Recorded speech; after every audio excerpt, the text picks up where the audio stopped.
Olá, meu irmão, olá, minha irmã, a paz do Senhor Jesus. Aqui quem vos fala é o evangelista Márcio Gomes. Sou membro na Assembleia de Deus, Ministério Plenitude, em Rio da Areia, Saquarema. A nossa igreja é pastoreada pelo nosso querido pastor Erinaldo João dos Santos, na qual eu quero transmitir o abraço dele para você.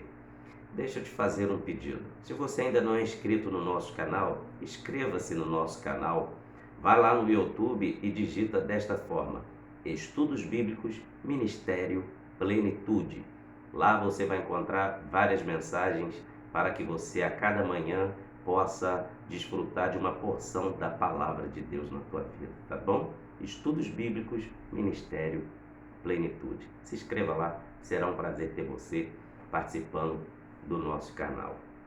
Eu quero trazer uma palavra de Deus para os nossos corações, que está registrado aqui no Evangelho segundo escreveu Mateus, capítulo 5, versículo 14, que diz assim: Vós sois a luz do mundo. Não se pode esconder uma cidade edificada sobre um monte, nem se acende a candeia e se coloca debaixo do alqueire, mas no velador, e dá a luz a todos que estão na casa. Assim resplandeça a vossa luz diante dos homens, para que vejam as vossas boas obras e glorifique o vosso Pai que está nos céus. Aqui o Senhor Jesus fala para os discípulos e fala para nós nos dias de hoje, que somos os seus discípulos espirituais. A igreja é a luz de Deus aqui nessa terra. E aqui o Senhor Jesus dá a posição exata que a luz tem que estar funcionando. A luz não pode estar debaixo de um móvel. A luz foi feita para brilhar. E como ela foi feita para brilhar, ela tem a finalidade de iluminar o interior de uma casa e o exterior de uma casa. Haja vista que em todo o mundo se usa iluminação para várias coisas. Para os veículos trafegarem à noite, tem os faróis. Para que as ruas dê acesso às pessoas e condições de trafegarem, as ruas têm que ser iluminadas com lâmpadas nos postes, porque sem luz é impossível você trafegar à noite. E sem luz é impossível você ver onde está o certo e onde está o errado, onde está limpo, onde está sujo. Sem luz, sem iluminação, não tem como enxergar muito bem aquilo que está fora do lugar e precisa voltar para o lugar. Quando o Senhor Jesus Cristo informou aos seus discípulos que eles eram a luz do mundo, e traduzindo para nós hoje que somos o Israel de Deus, os discípulos do Senhor, nós como igreja somos a luz do mundo. Como que nós vamos iluminar este mundo? Através das nossas obras. Está registrado aqui em Mateus 5, verso 16. Assim resplandeça a vossa luz diante dos homens, para que vejam as vossas boas obras e glorifique o vosso Pai que está nos céus. Quando a igreja se coloca como luz aqui na terra, só tem um resultado: o Senhor é glorificado. Deus é glorificado na vida daquele que dá um bom testemunho. Se comprou, pague. Honre a sua esposa, honre o seu marido, honre o seu pai, honre a sua mãe, honre seus irmãos, honre o seu patrão, honre a empresa que você trabalha, honre a rua onde você mora. Não fale mal de ninguém, só ore por quem está fazendo coisas que não são lícitas, ou seja, pessoas que estão vivendo uma vida que não é de acordo com a palavra de Deus. Ore por essa pessoa ao invés de você falar mal dela. Você vai ver que muita coisa pode mudar depois de uma oração. Ore por esta pessoa. Seja luz. Aleluia. Aí a Bíblia diz: não se pode esconder uma cidade edificada sobre um monte. Depois que nós aceitamos a Cristo, esse versículo aqui explica que muitos começam a observar as nossas atitudes, o nosso falar, o nosso andar, a nossa maneira de viver. Pessoa que você nem conhece o nome, te observa de longe. pessoas que nós nem sabemos onde moram, mas nos observam de longe. Para quê? Apenas para apontar o dedo e dizer se realmente estamos servindo a Deus de verdade ou não. É verdade. A Bíblia diz que nós somos rodeados de uma tão grande nuvem de testemunha que nós nem se damos conta. É por isso que onde quer que estejamos, devemos ser luz, devemos praticar as obras da luz. E qual é a posição da luz? Sempre em cima e nunca embaixo. Você nunca vai ver em uma construção colocar bocais de lâmpada nas laterais das paredes ou no chão. Sempre é no teto. Por que no teto? É do alto que ela irradia raios para que possa iluminar. Através dos seus raios luminares, ela ilumina os cômodos, os ambientes. A luz nunca pode estar embaixo, sempre está em cima, para que ela possa iluminar tudo e todos. Assim é a posição da igreja. Deus colocou a igreja numa posição de honra. Estamos em cima, porque o nosso Deus é o Pai das alturas. E quem sustenta essas lâmpadas acesas? Deixa eu te explicar. A Bíblia diz que as lâmpadas do tabernáculo, elas eram sustentadas pelo azeite, tá? Era sustentada pelo azeite que fluía dos 7 tubos. Está registrado em Zacarias capítulo 4, versículo 2, que as lâmpadas, os 7 catiçais que ardiam dentro do templo acesas, eram sustentadas, a iluminação, a combustão do fogo, era através do óleo que se colocava para abastecer os catiçais. Do óleo passava para o pavio e do pavio chegava até a combustão que formava o fogo. Sabe o que significa isto? A igreja não tem iluminação própria, ela ilumina através do Espírito Santo. Isso mesmo, dependemos totalmente do Espírito Santo para que possamos brilhar, para que possamos estar sempre acesos, para que o nome do Senhor Jesus seja glorificado. E ainda tem um recado de Deus em Apocalipse capítulo 2, versículo 4 ao 5, para a igreja que deixou de praticar as obras que foram as primeiras.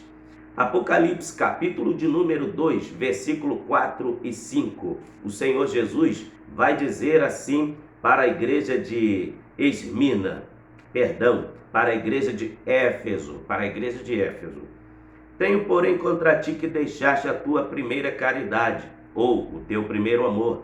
Lembra-te, pois, de onde caístes, e arrepende-te, e pratica as primeiras obras.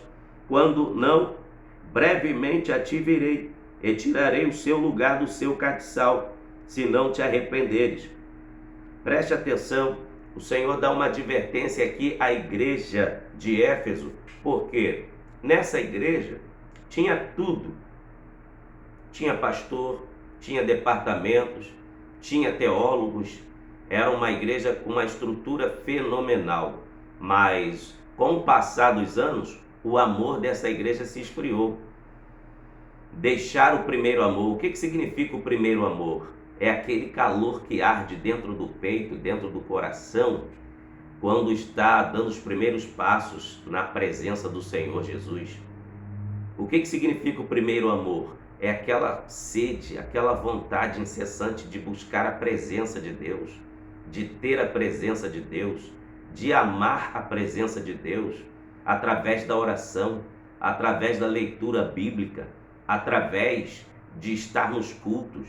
Tem pessoas que com o passar do tempo vai se esfriando, vai deixando a frieza tomar conta do seu interior e diz assim: para que eu ir na igreja domingo? Já fui na terça.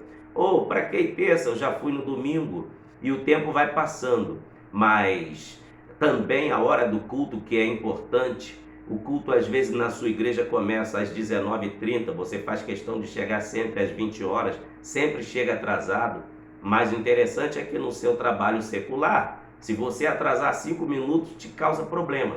Mas para fazer a obra de Deus, muitas pessoas não fazem questão da hora que vai chegar para o culto. Isso se trata-se de perda do primeiro amor, porque quando a pessoa nova convertida, antes do culto começar, já está na porta da igreja esperando o porteiro da igreja chegar para abrir, para ela entrar no templo e dobrar o joelho e começar a clamar pela presença de Deus. Isso se fala do primeiro amor. Quem está no primeiro amor, ele ama evangelizar, ele ama ler a Bíblia, ele ama jejuar, ele ama ajudar os necessitados. Isso fala do primeiro amor.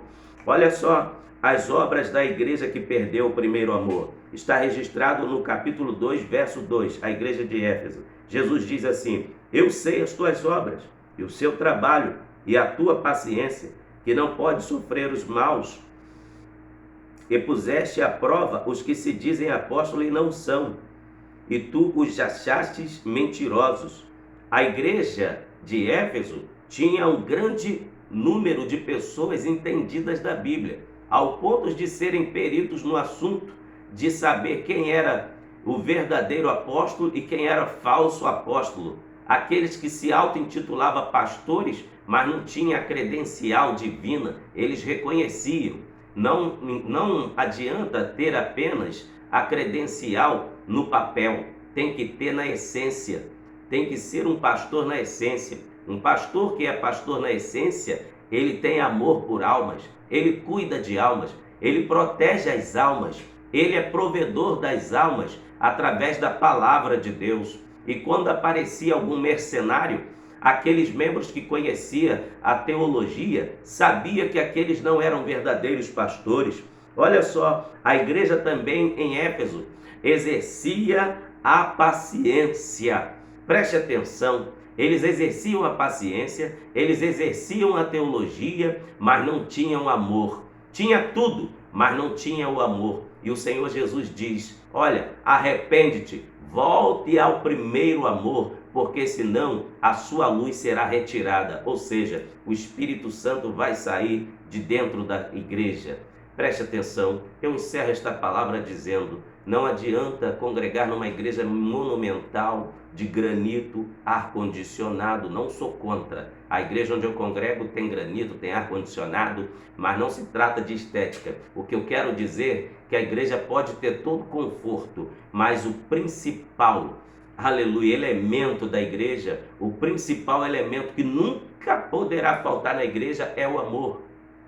Tudo sofre, tudo espera, tudo crê. E a Bíblia diz que tudo vai cessar. Em Coríntios capítulo 13 diz que só vai continuar para sempre é o amor. Então, o amor está na galeria de cima, na prateleira de Deus. Preste atenção e eu encerro a mensagem agora. Assim como em Apocalipse, capítulo de número 1, versículo 12 e 13, o Senhor Jesus se apresenta como aquele que anda no meio dos 7 castiçais, e é aquele que tem os olhos como chama de fogo, e está vestido de uma veste comprida e com um cinturão em seu peito. Representa que ele é o nosso sumo sacerdote eterno. Ou seja, Cristo intercede por nós. Ele anda no meio dos 7 castiçais porque ele é o dono da igreja. E por que Jesus anda no meio da igreja? Porque ele observa quem está bem, quem está mal, ele observa quem precisa de mais azeite, quem está com menos azeite, quem está com azeite na sua botija, na reserva. Ele conhece a condição de cada igreja. E eu encerro esta palavra dizendo que Cristo, nesta hora, contempla você. Ele quer que nunca falte a unção de Deus na tua vida, para que você tenha condição de brilhar nesse mundo que é de trevas. Em Eclesiastes 9:8 a Bíblia diz assim: em todo tempo seja alva as tuas vestes, e nunca falte o óleo sobre a tua cabeça. Quer brilhar na unção de Deus? Quer brilhar para que vidas venham, aleluia, refletir o seu exemplo e estar aos pés de Cristo, assim como você está? Abrace o Espírito Santo, seja cheio do Espírito Santo e receba a virtude de Deus em sua vida. Que Deus em Cristo nos abençoe, em nome de Jesus. Aceite a Cristo como seu Salvador, para que a sua vida seja transformada, em nome de Jesus. Deus te abençoe. Até a próxima, querendo Deus. Amém.